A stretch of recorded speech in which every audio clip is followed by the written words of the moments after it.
Hi there, I hope you're doing so well. Thank you for clicking onto this video. If you've never seen me before, if you've never seen my videos before, hi. I'm Thandolotu. Like I said, I'm a biotechnology graduate from the University of Johannesburg, and I'm currently doing my advanced diploma in quality.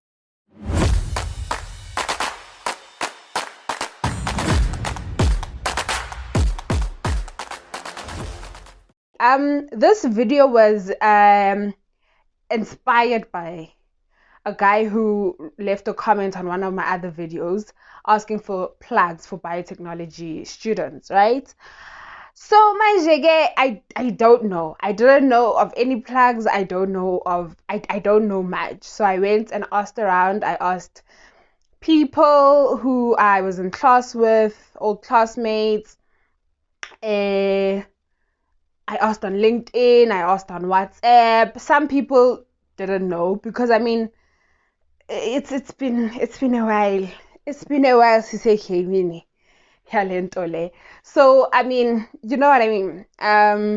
But this is just a short list of the bursary lists that I came up with, that I was able to compile from my little research study.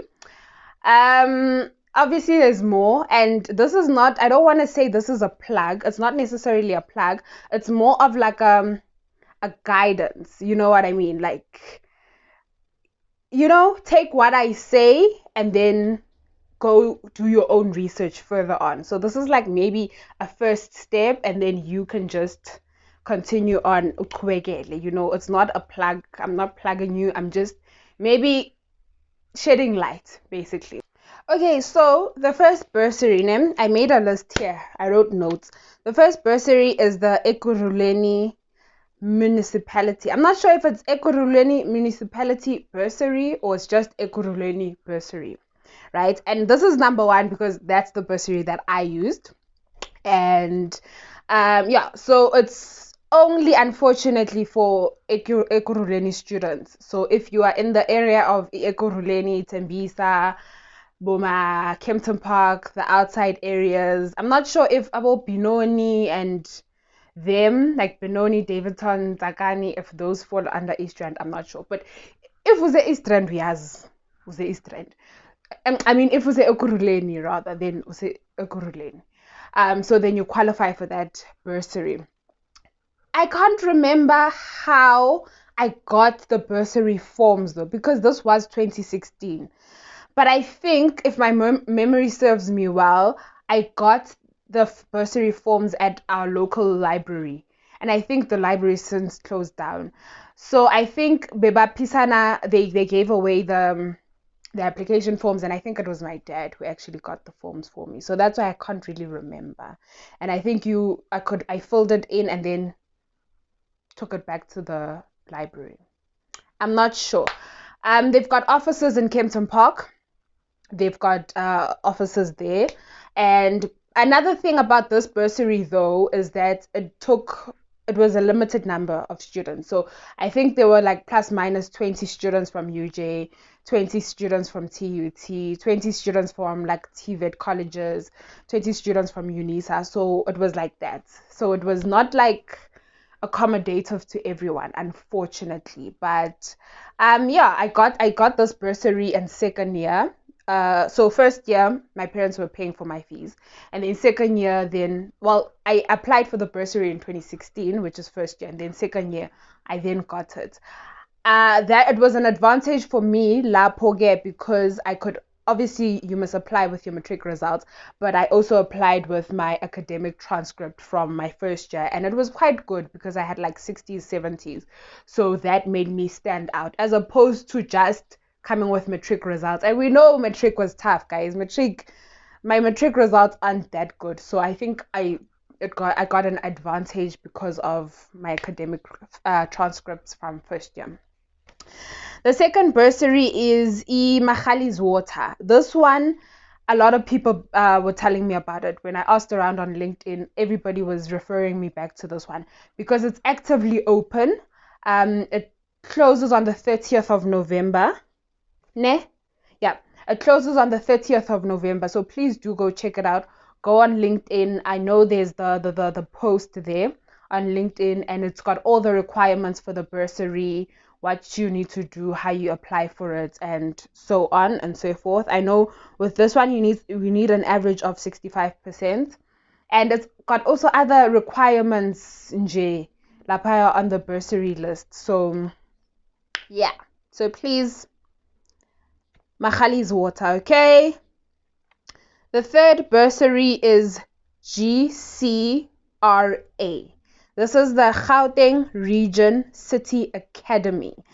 I had heard of this bursary before from an old classmate of mine who was using this. And the nice thing about this bursary is that it funds post-grads. Most bursaries don't fund post-grads, but this one does fund a post-grad. So that's the nice thing about it. It also has requirements. I took, for some of these bursaries, I took screenshots, and I'll try post the screenshots here, but the writing is small, so you might not be able to make out what it says.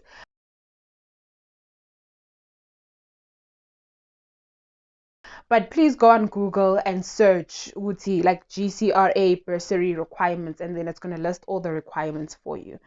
Right? That's number 3. Number 4 is TISO Foundation. I'm not sure if it's TISO or it's TISO. I'm not sure. I've never heard of this one. Okay. This one was recommended by someone, an old classmate of mine on LinkedIn. So I don't know it. I've never heard of it. I don't know anybody who's used this one in particular. So angazi, this one wants an average of 70% in matric. So yeah, that's steep. That's a lot, but you need to have an average of 70% kubetriki. If you are already in varsity and you're applying, you need to have an average of 65%.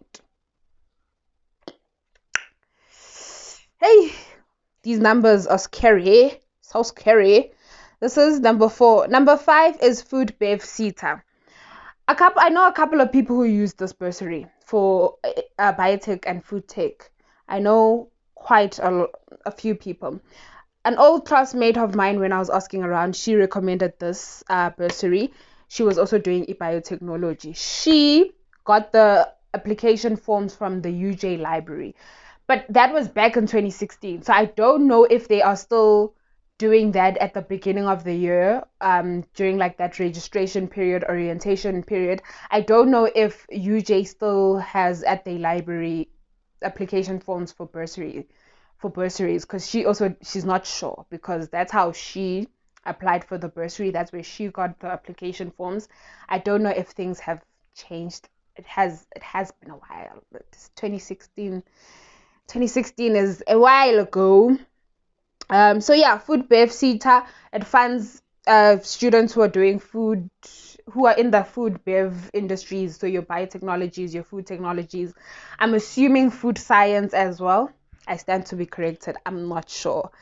And this is food bev CETA. The next one is WR CETA bursary. I've never heard of this one before. It was my first time hearing about it. An old classmate of mine, and we worked together, Usia, recommended this bursary. He says he was using it. Naye, unfortunately, he says he can't remember how he got the bursary, but he says he remembers being awarded the bursary. So I don't know if he got the bursary from like his high school or ganjad. He says he really can't remember. But Nayo WRC bursary sounds like those bursaries that are very selective of like the students they choose. I'm not sure, but guys, try your luck. Apply everywhere, as many bursaries as possible. Don't limit yourself, even if like a lot of bursaries won't have in the list of students that are applicable, it won't have biotechnology or food technology. It's going to have your engineerings and all of that, but apply anyway. You never know where your luck might come from. You never know. So zamani, guys. And last but not least, NSFAS. I'm going to put the NSFAS there, guys, because let's be honest, NSFAS funded a lot of people. A lot of people who I was in class with were funded by NSFAS. Nami NSFAS funded me.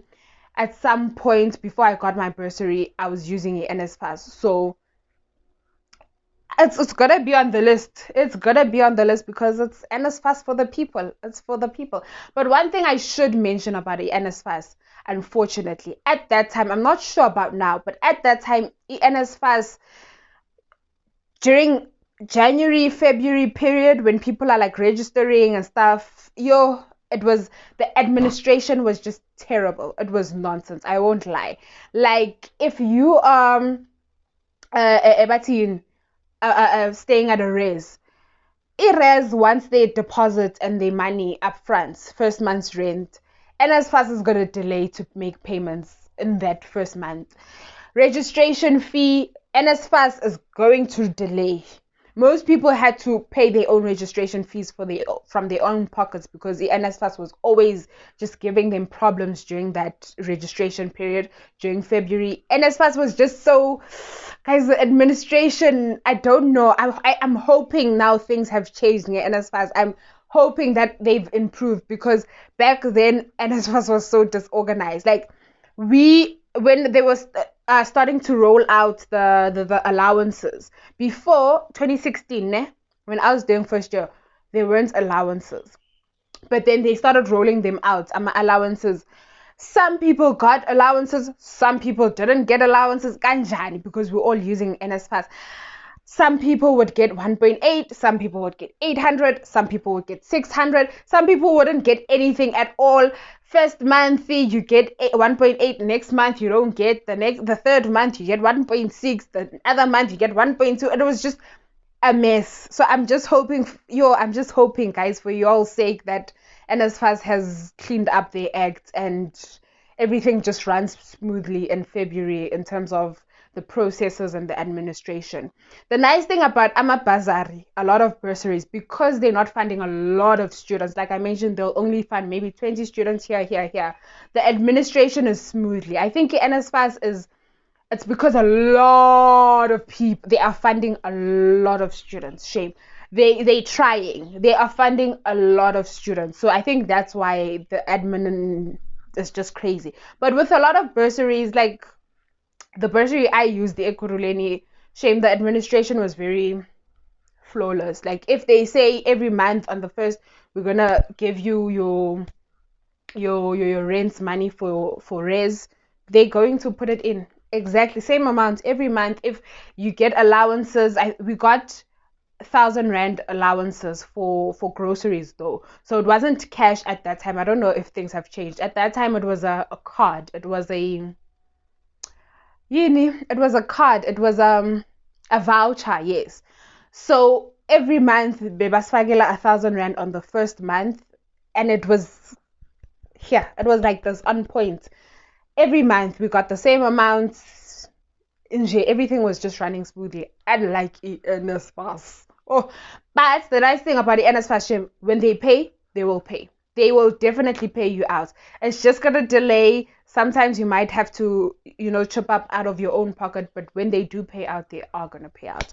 So those are the seven list of bursaries that I named. The general requirements for most of these bursaries is that you need to be a SA citizen. Unfortunately, you need to be a South African citizen. You must be between the ages of 18 to 35 at the time of applying. You must have matriculated, of course, or you must have matriculated and or studying or registered to study. No, what am I saying? No. You must have matriculated, yes, and you must be studying, or you must have registered to study for that year. You must have a strong academic record. You must have an average of 65%. For most of these bursaries, that's what I saw, an average of 65%. Some bursaries are specific, like for example, Ekurhuleni bursary, it just funds Ekurhuleni students, and that one will also need your resident address to prove that you actually reside in Ekurhuleni. The GCRA Gauteng Region City Academy only funds Gauteng students. So also with that one, you must be a resident of Gauteng. You must produce a proof of resident address to prove that that's where you stay. And obviously, you're also going to need to, My English just went away. You're also going to need to provide your ID, your matric certificate, your what else? So your proof that your household income proof. So if you are staying with your mom doesn't work, she needs to have the affidavit at the police station, a stamped and a signed affidavit to say that your mom is not working, or whoever. If you're living with ugogo, your gran, and she's a pensioner, she needs to have a letter from, I nearly said SARS. What's it? SASA, to say that she's a pensioner and she's. Oh, my English is just depleting me at the end. Ugogo wakho bele abe lencwadi yesasa eshoyo ukuthi uhola umndende, uhola ikamkam, uhola imali yegrant, uyabo. And then she must also provide her ID as well. If you say your parents have passed on, you must have proof, a death certificate, stuff like that. If you say your mom is working but she's not earning well, then she must provide her payslip and her ID. So that's the general requirement. Every bursary is different. Bursaries are going to be different depending on the bursary. And definitely there's more bursaries. There are more bursaries. Please go look up. Please do more of your research. When I tried going on Google and searching bursaries for biotechnology students, honestly, it didn't yield any result. So I think the first point of reference for like biotechnology, food technology would be LinkedIn. But yeah, just do your Google search, do your search, your yeah one. Even my battery is dying. But yeah, do your research, guys, and all the best to you for your upcoming studies next year. I'm not sure if bursaries have opened right now, but please go on Google and check them out and Google and see what their requirements are, and then apply and try your luck. Even if you feel like I'll qualify, you just send in that application form because you do not know where your luck is going to come from. Thank you for tuning in until this far. I love you loads, and may God keep protecting you, keep opening doors for you, and sending you love and positive vibes. Bye.